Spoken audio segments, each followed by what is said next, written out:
रत्नागिरीतील श्रीराम मंदिरात मंगळागौरी निमित्त संपन्न झालेल्या भगिनींच्या झिम्मा फुगडी स्पर्धांचा पारितोषिक वितरण सोहळा जल्लोषात संपन्न झाला। रत्नागिरीचे माजी आमदार बाळासाहेब माने व त्यांच्या पत्नी सौ माधुरी माने यांच्या शुभ हस्ते पारितोषिक वितरण करण्यात आले। या स्पर्धेतील प्रथम क्रमांक विजेत्या अभिलाषा ग्रुप भगिनी मंडळाला सौ राजवर्धिनी घोसाळकर यांच्या हस्ते पारितोषिक देण्यात आले।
खरं तर मला उगाच या ठिकाणी बोलवलेलं आहे, कारण त्या ठिकाणी मार्केट चालू आहे आणि मधल्या वेळात काय करायचं, जसं टीव्हीवर जाहिरात येते मेन सिरियलच्या मध्ये, तसं मी फक्त आलेला आहे। त्यामुळे काळजी करू नका, माझं काही निवडणुकीचं भाषण नाही आहे, निवडणूक कुठली नाही आहे, पण त्यावर मधल्या उभ्या येणारच।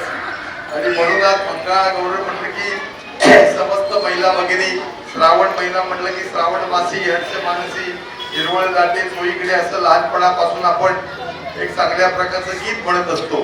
आणि त्यामुळे सगळ्याच महिला भगिनी, सगळा निसर्ग या श्रावण महिन्याची वाट पाहत असतो।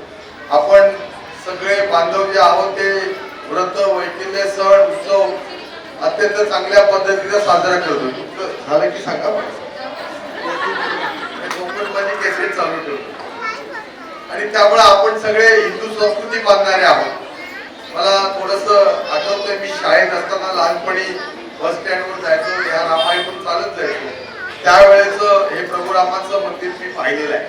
माझे मित्र कैलासवासी उमेश शेट्टी यांची मला आठवण येते, कारण ते बरेच वर्षी एका वर्गात राहिल्यामुळे माझ्या वर्गात आले होते आणि त्यामुळे आम्ही मित्र होतो। वैचारिक आमची वेगवेगळे पक्ष होते, परंतु आम्ही खूप चांगले मित्र होतो राजकारणाच्या पलीकडे। आणि त्यामुळे हे सगळं पाहत होतो, बघता बघता महाविद्यालय जीवनामध्ये आलो, मोठे झालो, राजकारणात समाजकारणात आम्ही आलो। परंतु या मंदिराचा जीर्णोद्धार हा एक खूप कळीचा आणि अस्मितेचा रत्नागिरीकरांचा विषय होता।